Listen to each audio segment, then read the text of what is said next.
My name is Onrie'S. You've seen me sell comics. I want to buy this comic. Too bad, because that comic sucks! You're watching Onrie'S Comic Mukbang Reviews. Prepare to get banged. What is up, everybody? Welcome back to Onrie'S Comic Mukbang Reviews. I'm your host, Onrie'S, and I'm coming to you guys live from Boston, Massachusetts, where I have had a very long commute out to the East Coast. My flight got delayed today by about 3 hours, so I just finally settled in right now, and it's 10 o'clock Eastern time. So I am very, very, very out of it right now. But I have used the time that I had wisely and managed to read through all of this week's new releases. So we're going to be reviewing everything today. But before we get into it, I have a couple announcements I'm really excited to make. The first of which is that starting next week, I am going to be selling back on the same platforms that I've been selling on originally. So I'll be back on YouTube and Facebook for claim sale format. I'll still be on Whatnot, and I just got notified today that I am going to be able to sell on eBay Live as well. So I'm going to be cross platform selling everything. So Whatnot, eBay Live. Excuse me, I'm still dealing with my cough. eBay Live, and here with you guys on Facebook and YouTube, like I've always been doing. But one thing I kind of realized after moving over to Whatnot is I kind of left some of you guys out straggling, and I kind of feel bad about that. I don't want to force everybody to go onto a different format, and plus things on Whatnot are not as streamlined as I thought they were going to be. So I thought it was going to be a lot easier to just migrate. And it's still important for me to use these platforms because this is how I get new viewers and things like that. So I definitely want to be using it. But I'm not going to throw all my eggs in one basket, which is not what I was intentionally trying to do. I just wanted to go on a platform where I could bring more people or reach more people, so to speak. So I'll be doing shows again on my network as well. And of course, I'm always going to be doing the mukbangs. What's up, Lorena?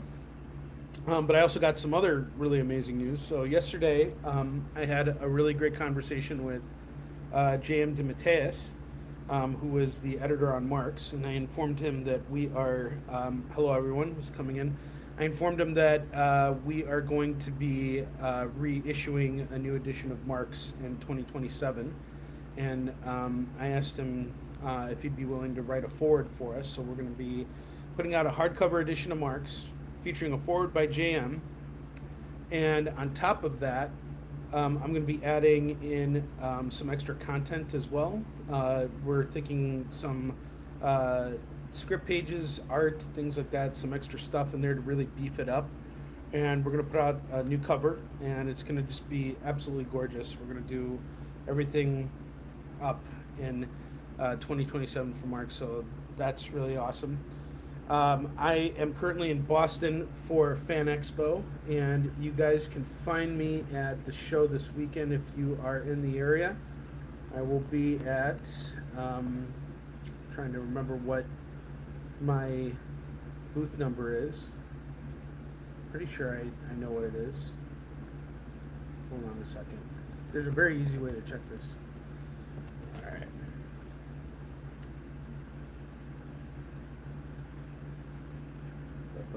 There we go. So I will be at EP015, so Artist Alley Premiere. I'll have an Artist Alley Premiere booth at Fan Expo Boston this weekend. I'll be setting up tomorrow. I was hoping to set up today, but my flight got delayed for such a long time that by the time I got here, I literally had to get to the place where I'm staying at and hit that live button. So we're here now to review all of this week's new comics. And the last thing I want to announce, which is really amazing, I just got this news this morning. I have been invited back to Korea, and I'm supposedly heading out there in about a month. and it is for an event. I will tell you guys right now. I have been invited as a distinguished international guest for the 2026 World Comics and Webtoon Critics Conference. And I am going to be a keynote speaker along with a number of really esteemed professionals who work in the comic book industry.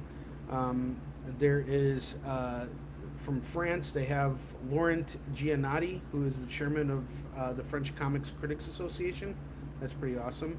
And Edi Ichiishi, who's the publishing and comic critic author of The Structure of Best-Selling Light Novels. So this is really cool to be in an environment with such important people, and I'm deeply honored to be among those people. I look forward to meeting them, learning from them, and all the kinds of wonderful things. And I also look forward to just returning to Korea. I love going to Korea. I love engaging with our Korean audience. Like it's really just an amazing thing. And I've been mentioning that I've been spending a lot of time writing script for the final issue of Isum-shin. So now I'm finally getting to the point where I'm ready to write the final battle of the book, which is really amazing. It's kind of it's been a long build up to this, like 17 years, waiting to write this one big battle. But aside from that, I've had it play in my head in so many different ways. So finally getting to this point is like this huge milestone for me, and I look forward to writing it and getting it done and watching it get produced. And next year we will have the final issue of Isum-shin out there, a new edition of Mark's coming out, and hopefully once I get an idea of what I want to do with the Warline. With Warline, I'm going to release the Warline graphic novel eventually too. So, John Westhoff, what's up, man? I haven't seen you in a while. Hope you're doing well. You got a Kickstarter or anything you want to promote? Just feel free to drop it. But anyway, that's all my news for today, and I'm happy to announce to share this with you guys. You guys are the first ones to hear it. I haven't even announced this stuff, in my newsletter or online. I kind of kept quiet online today because I don't like to. I think there's enough negative stuff going on the internet right now. I notice a lot of people are going through a really rough time, and I don't want to add to that. So I decided to stay off social media today, because of course I was frustrated with, being held up at the airport. Where the Uncle Jack have I been hiding? I'm coming back, Eddie. I'll be doing more sales shows soon. So. Yeah, no worries. Yeah, the news is all there. But yeah, it was it was of course tough sitting at the airport for so many hours, and just not having wanting to get above my day and having my plans kind of have to change on the fly.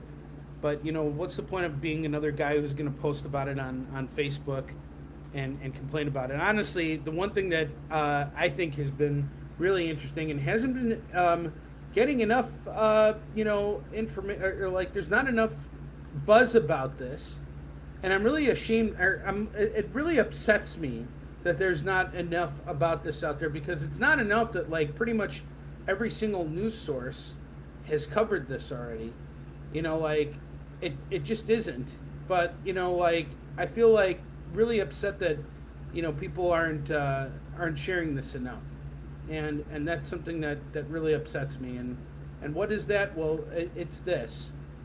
It's not Zendaya. Forget about her. Like, no one gives a shit about Zendaya. What is important is that in the news, on pretty much every single news source you could imagine, this guy farted in the viewing of the Spider-Man movie, and his flatulence was so bad that they had to evacuate the theater. And it's all over the news. And I put this post up, and I used this picture of Zendaya as clickbait to get all you pervs to stop and pay attention to the information and just absorb it. I just want you guys to take in this information. It's really important, okay? And we had quite a few pervs, just stop and pay attention to this very important news. There's about 30 of you pervs out there who are willing to stop and look at Zendaya and then get that information. So I just wanted to say that that's really important, and I'm glad that we were able to share that with you. Okay? A guy went to go see Spider-Man. He probably had some chili beforehand. Doesn't really, know how to hold it in. And he got excited, and he basically shit his pants. And it was so bad, his excitement came out of his asshole, and everybody had to leave the theater. And that's a perfect segue into reviewing this week's comics. It just is. It's a perfect segue. You're shitting your pants because it's so good. All right? Now, I didn't shit my pants while reading these comics. But I am going to give them really honest, brutal fucking reviews. All right, we're going to start off with Amazing Spider-Man number 34, which is Legacy 998. We are now just 2 issues away from issue 1000 of Spider-Man, Amazing Spider-Man. And this is a huge milestone for the series here. This has been a build-up for a long time, and as you guys know from my recent reviews of Spider-Man, which happen every other week, I have not been enjoying what's been coming out overall. For an issue this size and scope, I really wish that there was more happening with the character. And we all kind of know where things are going. And, everything's kind of telegraphed. We're already kind of seeing the direction that things are going. What's up, Pablo? How you doing? So, this latest issue of Amazing Spider-Man was actually really good. I'm enjoying it. What's up, Leonard? How you doing? I enjoyed the artwork very much. I enjoyed the pacing. It's very predictable. And coming out of Brand New Day, it was nice to read a Spider-Man book and be like, hey, I know this guy. It's nice to see adventures with him. I feel like it kind of was more of a Peter story, which I want it to be. There are some, the overall flow of this is not something I've been a huge fan of, but damage control plays a big role in the current story, but they're actually good guys here. And they're kind of helping Peter out, and Peter's telling them that they're the small potatoes. And in the meantime, he's still dealing with his alien girlfriend from his adventures, and there's pea-colored Gamora here. Hold on, here she is. Pea-colored Gamora. You see how she's the color of urine? Eddie, do you see that? I think it's really important that Eddie pays attention to the tone of color in her skin. It's urine. It's like they decided to use urine yellow to color this character. And, that's his girlfriend, and, she's an alien, and now he's back on Earth, and he kind of feels bad that he brought her out there, and, he just doesn't feel like... He's kind of reached the point where he kind of doesn't want to deal with her anymore. He just wants to send her off. And then there's Baby Venom. Oh, Baby Venom. What a better way to, minimize the threat that is Venom by putting in a little Baby Venom. Invincible yellow. Either way. I mean, again, we're almost up to issue 1000, and this is where we're at with Spider-Man. We have Baby Venom and pea-colored girlfriend. Yes, Masters of the Universe Genesis. Gavin Smith is the artist on that. I love Gavin Smith. He's an awesome dude. Chris, how you doing? Good to see you. So, overall, I love the artwork in this book. So, my criticisms aside, this is a really well-illustrated book. It's a really well-written book, too. I'm not going to say that this is like a boring issue of Spider-Man. In all honesty, despite the fact that I don't like the direction of Spider-Man or any of these previous issues, I can't say that it's a hard book to read. It's not a hard book to read. I just wish that there was more happening that, made me excited about that next issue. Like, the way I feel about the next issue of Absolute Batman is not the way I feel about Amazing Spider-Man or even Superman right now. So there's not a lot of excitement in terms of, the pull of where is this going next. But the artwork right now is singing. You got Ed McGuinness, who's drawing these issues. He's doing a really good job. And, this isn't my favorite cover, but it is a good cover. I don't think there's a lot of menace on the cover, but there is a lot more menace in the book. Electro's a lot bigger threat in the book than he is on the cover.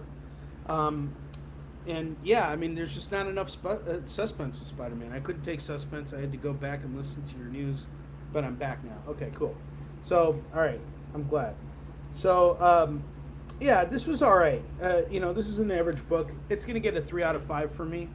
Um, we're so close to Amazing 1000. I really want to see uh, the bar raised on Spider-Man. I really do, and I know that we're gonna get there at some point. We're just not there yet. So for now, this is an average book. It's not the last issue I think was below average. This one is back up to average. This was not a bad issue. It moves the narrative along, and we know where things are going at this point. So it's an average issue. It's good. It's fine. And next up we have Absolute Green Lantern, which is really kind of like, I don't want to say this is a chore to read, but it's a chore to read because it is not exciting at all. I don't give a fuck about anything that is going on in this fucking book. And we're now 17 issues in. This does not deserve to be in the Absolute line at all. I'm sorry, okay? All respect to Al Ewing and the artist that has worked on this. I'm not feeling this at all. I don't feel connected to this. No one is talking about this. I will talk about it. I will tell you what I really fucking think. All right? First off, I don't feel like there's a real concentration on who the main character is of this book, even though it's supposed to be Joe Moline. She doesn't show up, and when she does show up in this book, she shows up for a panel. All the stuff that's happening with the Lanterns is really hard to follow, especially if you're not into Green Lantern lore like me. So this is really hard to take in and really enjoy. But it's easy to read. I can read this really easily. It kind of feels like this book fails where Absolute Batman succeeds, in the sense that Absolute Batman takes the best of what works in Batman and the best of what is working in manga and kind of marries these two styles and creates something completely new, right? And revamps the entire Batman lore. This is trying to do the same thing, but I don't feel like it hits the spot at all. The artwork's fine. The writing is really kind of just all over the place for me. I'm just not following this. I don't feel like anyone is really committed to this. I feel like it's just being put out there because we need an absolute Green Lantern. That's it. I don't feel any deeper connection to this at all. It's just another issue. Sinestro plays a big role in it. All the other Lanterns are in it. I don't care about any of these other Lanterns. I don't know much about these other Lanterns. I've read every single issue of this. So the fact that I can't, follow along after being on board for 17 issues kind of says something. Will I continue reading this? Yes, it's an absolute book. But am I truly, into this? Do I feel anything? No. I don't even care that Hal Jordan isn't the Green Lantern. That doesn't bother me as much as the fact that I don't really feel connected to Joe Moline as the Green Lantern. And I feel like the way they've revamped all these other characters, it's just like, here's Hal, here's Guy, here's all these other characters, I'm going to throw them in. But I don't feel like it's a very character-driven book. I feel like it's a very plot-driven book. And it's just like putting in these, filling in the blanks kind of a thing. And there might be something I'm missing here, because I'm also the guy who didn't go absolutely apeshit over Absolute Martian Manhunter. But someone had to speak their mind. I mean, there we go. So I agree with you, Pablo. Where's Denny O'Neil when you need him? I will say this about Absolute Martian Manhunter. I feel like it deserves a revisit. I will revisit it in the future. When the hype is gone, I will go back and read it again, and I will try and make sense of it. But I had a really hard time following it. I got what was going on. I get that he's the only one who could see the Martian. And there are some really great layouts in Absolute Martian Manhunter. When I see good work, I respect it, and I stop and I acknowledge it. This feels like it's trying to take the idea of what works in manga, like it's a very manga-style book. But it, like a lot of manga, at least for me, it lacks a lot of substance.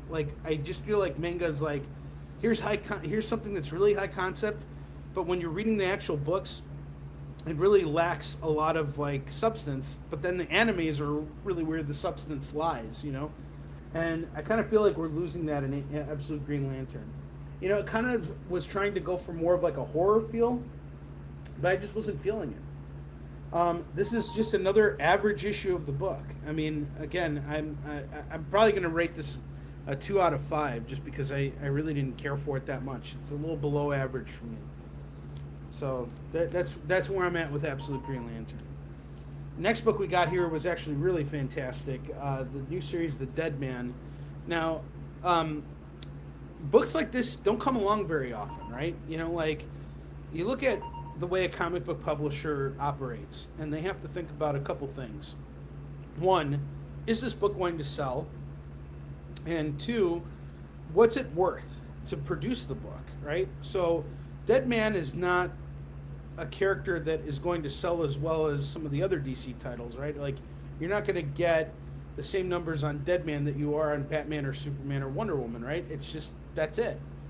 But the fact that they decided, okay, we're going to make a Dead Man story, but we're going to really make it kind of like a special thing. This doesn't happen very often, you know? And we've gotten some great Dead Man. There's some excellent Dead Man stories out there that I'm still getting around to.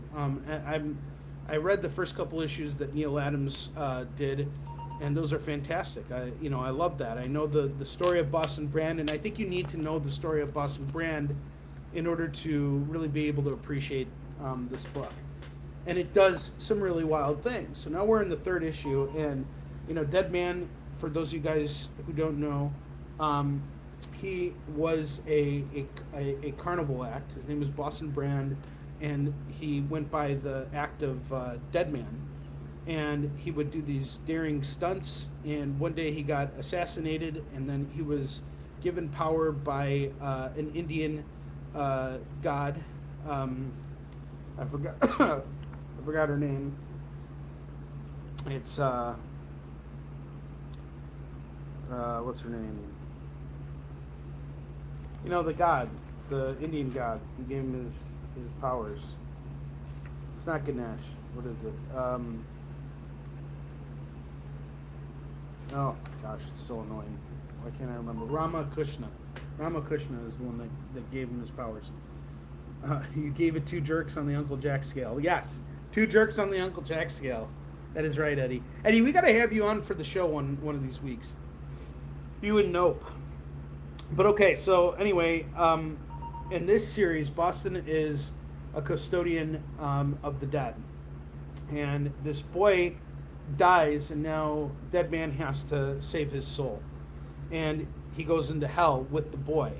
And you see them going into the into the 7 circles of hell and all this stuff, and it's really fascinating. The way these layouts are drawn. Like, this is not a book that you just shit out every month. There's a tremendous amount of thought that went into this, and even this, this is one of the most dense. It's a very dense book, by the way. There's going to be lots of exposition over here, but it's serving something. They're building something, and there's experimentation going on, and this is really where you can do that kind of stuff. So I really appreciate what this book is doing on that front. There's experimentation with different styles, black and white pages, and then there's black, white, and red. And Dead Man going into hell is really cool. No, he doesn't actually. John Constantine does not show up in this issue. It's strictly about this, journey that Dead Man has to protect this child and bring him back to life. And this is a really fun book. I really enjoy it. And again, we're not going to see things like this come about very often.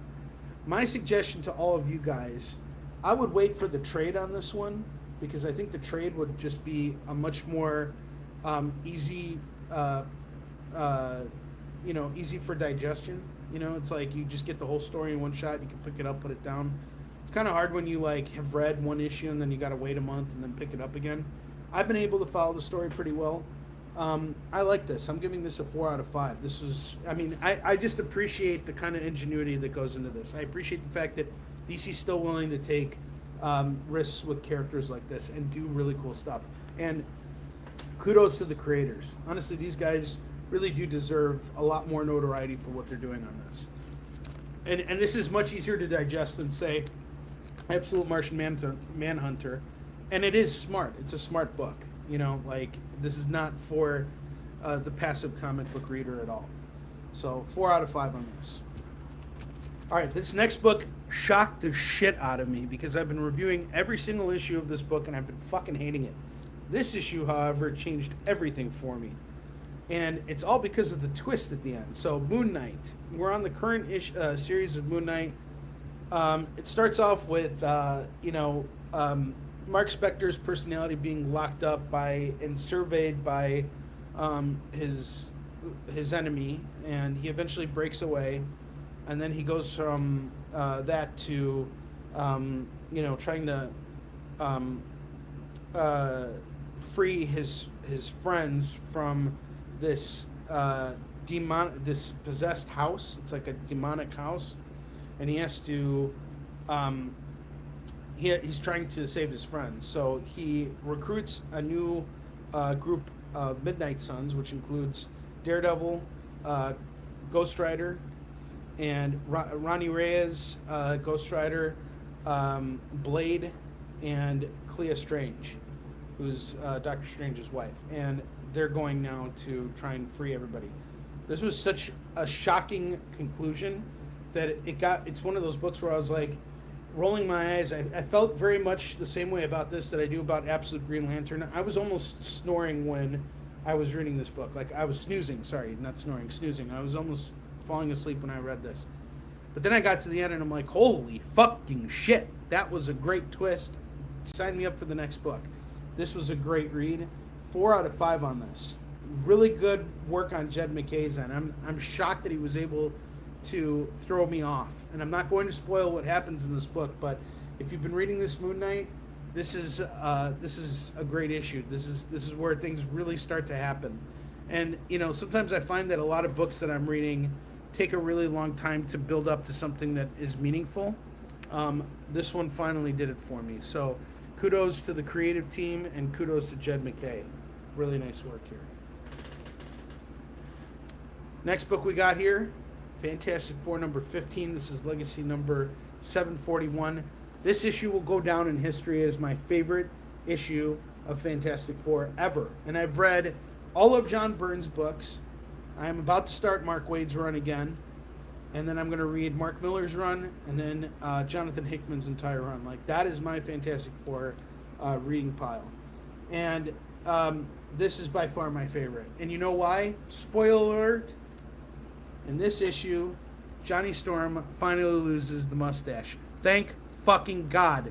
Rest in peace to the mustache. Fuck the mustache.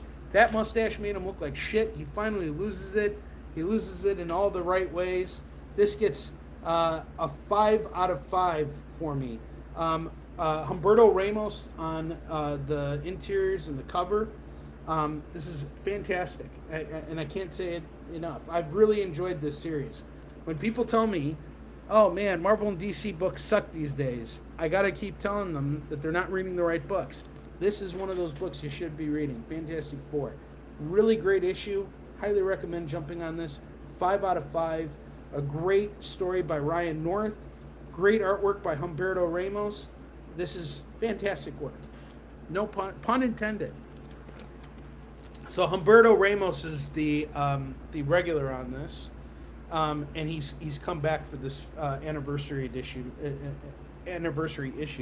So I can't believe that Fantastic Four is on issue 741, even though it came out, before Spider-Man. But you see, this is something I've actually kind of been thinking about. See, Fantastic Four comes out very methodically. You get one issue a month, and that's all you're getting. With Spider-Man, they keep pumping these issues out every 2 weeks. Do we need a Spider-Man book every 2 weeks? I don't think we do. I think we'd be getting more bang for our buck with one Amazing Spider-Man issue once a month. We don't need one every other week. I don't think it needs to be a bi-monthly book. I think it should just be a monthly, and that's it. Let's bring Amazing Spider-Man back to a monthly book. Let's give the creators more time to invest in the stories that they're telling, and I think we'll see a better book. I think that would be the first major step to improving the quality of Spider-Man storytelling right now. Yeah, that Green Arrow series is fantastic. All right, next up, we got Captain America number 14. And Captain America has been awesome. Chip Zdarsky's writing it. He's also writing Avengers Armageddon. He's also doing Weapons of Armageddon. and pretty soon he's going to be doing a new Avengers series. So Chip's really all hands in with Marvel right now, which is really great.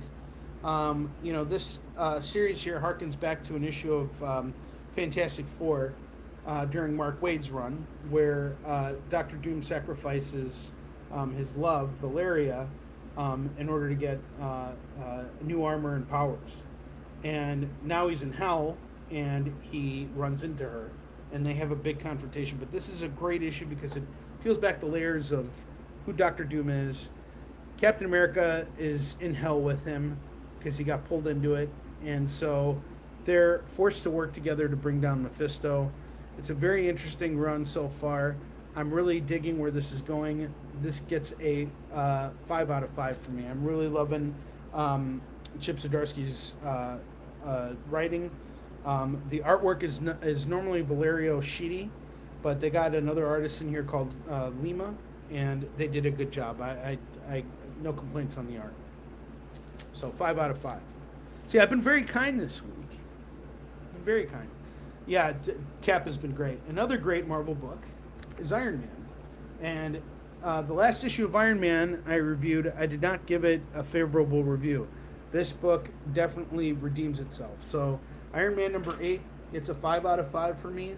Whiplash is back. We're starting to see the new dynamic in Tony Stark's new School for Science. He basically rescued a bunch of youths who were captured by Madame Mask, and in AIM, and being sort of forced to become the next Tony Stark by, being in situations where their lives were at risk. Otherwise, they had to invent stuff or else they would be killed. And so Tony Stark saves these guys, and he basically takes them under his wing. And then he asks James Rhodes, who's War Machine, to kind of help him keep them in check and keep himself in check too. And it's really good. I really love it. And the series artist returns, which is great. It's a fun read. I really love this issue. 5 out of 5 on Iron Man. Go out and pick it up. You will not be disappointed. Great issue. And we're almost done here. We got 3 more books to review. This has been a great week for comics, honestly. And, again, this helped pass the time. When I look at what's going on, right? I had a tough day in terms of my commute. I got stuck at the airport for 3 hours longer than I needed to be there because my flight got delayed. And how did I pass the time? It wasn't going on social media and complaining. It wasn't working myself up and being upset at the situation. It wasn't getting riled up or doing anything. I immersed myself in the comics that I had because I knew I had to read them so I could come on here right now and talk to you guys about them. And, what's the point of going on and complaining about what's going on in my life? There are a lot of people who are in much worse situations right now and are really struggling and are just reaching out for help. And I'm very blessed. And then there's people who are less fortunate. And again, Lorena, I'm just mentioning this because I want to let you know how much perspective you gave me. But when I was on Whatnot on Tuesday, I had a really rough show. And, Lorena came on and told me that her dog passed away. And that just kind of gave me some much needed perspective that, no matter how bad things are, a bad show, bad whatever, if you look at your overall life, is it really that bad? And my life is good. I'm very fortunate. So I decided to immerse myself in comics. I stayed off of social media. Well, I didn't completely stay off of social media. But, I didn't post. I didn't feel the need to do it. I was going to come on here later. I could say all the things I want to say now. And I could say it to the people that I want to hear it. And to be able to, check out and be able to fully immerse myself in comics. There's so many people who work in comics who say, I don't have time to read comics. I'm too busy, blah, blah, blah. I understand. I don't want to judge anyone for not being busy. But if you're in comics and you're not reading comics, there's a problem there. You need to read comics. And we need to support the ecosystem. And the best way to do that is to read. And especially if you're a creator of comics, you should absolutely be reading comics so that you can get inspired with new ideas. And it's not about copying what's being out there, what's being done out there. It's about understanding trends. It's about understanding what's the direction I want to take this next series that I have. Here's something that I've seen done. How can I make it different? How can I make it better? We should always be paying attention. Do you think movie directors don't watch movies? Do you think they say, I don't have time to watch movies? You think Quentin Tarantino says he doesn't have time to watch movies? I bet you he's got a huge film collection. I bet you he invests a lot of time watching other movies that inspire him. We see a lot of his inspirations come through in a lot of his work. So I feel the same thing is true of comics. You have to read this stuff, right? All right, so let's get to Absolute Superman number 22, which is honestly one of my favorite titles coming out right now. Second best Absolute series next to Absolute Batman. And it's not far off from Absolute Batman. I think it's really just well done stuff. Here we see Superman battle Metallo for the first time, Absolute Metallo, who is a really interesting introduction to the character, tied to Brainiac. Everything is kind of centered around Brainiac here, which I love. And when we see Brainiac show up in this issue, it's eerie. It's building up to something even more frightening. Brainiac is a very terrifying character because the way he messes with Superman is all psychological. And the fact that he can actually use his technology to take down Superman is really amazing. So I give this a 5 out of 5. Rafa Sandoval, who's the normal artist, stepped out, but the artist that filled in did a phenomenal job. This is a great book. Pick up Absolute Superman number 22. You will not regret it. All the Absolute stuff has been great, minus Green Lantern. That's at the very bottom for me, but it's been great. Honestly, if I had to rank my favorite Absolute titles or in order, I'd say it's Absolute Batman, Absolute Superman, Absolute Flash. Believe it or not, Flash is actually really good. Absolute Green Arrow, then Flash, then Wonder Woman, and then Green Lantern. So Green Lantern's at the bottom of the totem pole for me. But I also like Absolute Catwoman too has been good as well. But those are miniseries, right? And so is Green Arrow too for that matter. But I feel like when the way they're building this overall, it's good. Is everything hitting the mark? No, there are some duds there, and Absolute Green Lantern is that dud, at least for me. And I honestly have to say it's probably a dud for everyone else because I don't see anyone talking about Absolute Green Lantern. No one.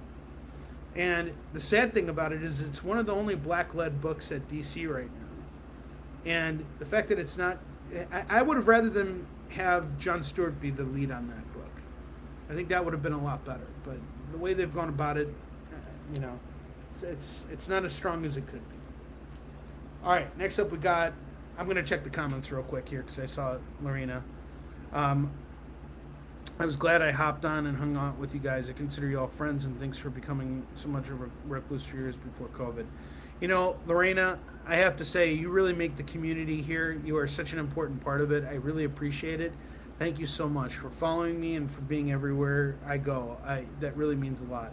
Yes, you did get a good deal on those Hulk books, and I was happy. I actually take a lot of pride in that because building out that Hilk run for you is what comic collecting is all about. When I was on the phone with eBay today, because I got my eBay Live sellers, they accepted my application, so I'll be selling on eBay Live soon too.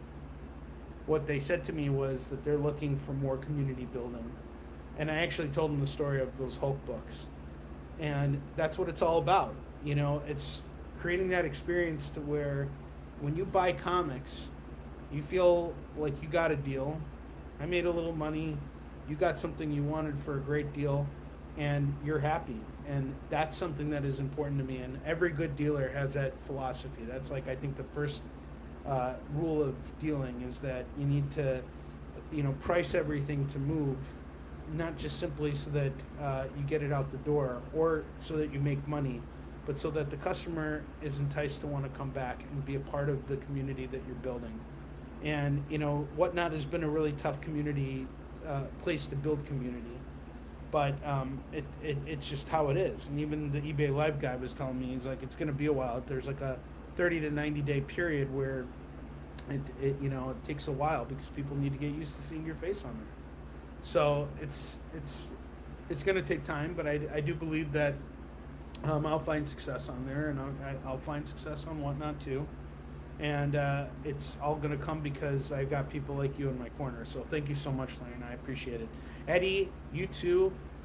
Everybody, Leonard, all you guys, I appreciate it. And this is why I'm going to be doing shows on my channel as well. So still trying to figure out how to make all this work because I am going to be traveling a fuck ton, especially in September. I'm basically gone all 4 weekends of September.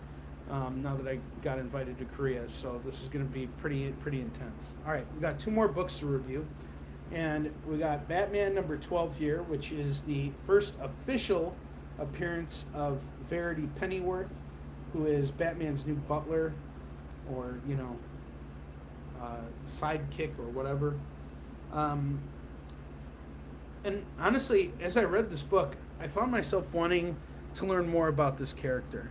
And I found her fascinating from the get-go. Not because it's like, oh, look, they've now got a female Alfred. No, Alfred died during Tom King's run. I still haven't seen how it happened. I know Bane was involved. But, Batman has been talking to Alfred in his own mind and in the beginning of the series, and I thought that was really great. But it's time for Batman to have a replacement. And the way it worked is Alfred has somebody in his family, his niece, who was prepared to take on his role should anything happen to him. And she jumps into the role very well, and she proves herself in this issue, and she does a really, really great job of it. I think this was a really fun book. I enjoyed her first appearance. I'm looking forward to learning more about this character too. Now, do I feel like there's some, tropes being played here? Sure. But it just depends on what they do with it. So I'm all in with this. I can see that Jorge Jimenez is really believes in what he's, working on with Matt Fraction on this. He's been talking a lot about Verity. And I can see why him and Matt are so in love with this character. And it's time to move on. Alfred's dead. He's not coming back. Let's accept it. Let's move on. And let's give Batman someone else. So I like Verity Pennyworth. I think she's great. She's kind of like a cute blonde version of Mary Poppins. So let's see what happens here. Now, the last book I'm going to review tonight actually came out last week. And it was a What If book by J.M. DeMatteis. And J.M. and I were talking yesterday, and he had mentioned that he released this book, and he's got a story coming up in Amazing Spider-Man 1000 as well. And he told me he was really proud of how this What If turned out. So this is What If Kraven survived his last hunt. And I decided to pick this up because I saw it and I wanted to support J.M. Who's actually also written a couple episodes of Batman Caped Crusader, which is now on season 2 on Amazon. So J.M. actually, the first character he ever wrote for DC was Batman, and he had a very long run on Spider-Man. He's done a lot of different stuff, but he's mostly known for doing Kraven's Last Hunt. And every year, Marvel keeps coming back to him to do another Kraven Last Hunt adaptation. He's done the novelization. He's returned to this world so many times. And when I asked him about, how he felt about coming back to it again, he was like, at first I was really not excited about it, but then I got down to thinking about all the things I could do. And I have to say, I'm really impressed with what he pulled off here, because he kind of just ran with it. Like, what if Kraven survived everything? He didn't kill himself after Spider-Man came back, and Spider-Man loses his mind. And we kind of lead up from where things end at the end of the Kraven's Last Arc and go up to the issue 300 of Spider-Man lore, like that time frame. And we see it as though Kraven continues to be Spider-Man. So what happens next? And I think that JM did a really great job, but I really want to give a shout out to the artist who did a really good job of capturing the feel of what Mike Zeck was able to so perfectly capture with Kraven's Last Hunt. This guy should be drawing Spider-Man, honestly. He's a really good artist. This was a fantastic read, and I'm going to give this a 4 out of 5. I really enjoyed it. So There we go. Those are my reviews for this week. We did 10 reviews. Oh my God. It was exhausting. And I'm going to call it a night here because tomorrow morning I have to get up super early to go pick up my books. I have to go over to the convention center. I have to set up shop over there, and then I got to take the rental car that I got and drop it off because renting a car in Boston is way too expensive and everything else is super expensive. So just going to, got to get up early tomorrow, got to get to grinding and everything. Once again, if you're in the Boston area, I will be at Fan Expo Boston all weekend at Artist Alley table AP015. And I'll be slinging Nissan Shin, Marks, and Warline. I hope to see you guys there. For those of you guys who tuned in tonight as, just wanting to see what my thoughts were on this week's comics, thank you for showing up. Thank you for being here so I can share my news with you about everything that's going on. I love you guys very much. I'll be back next week with more live sales. We're going to do a live sale in the classic format that I've been doing it.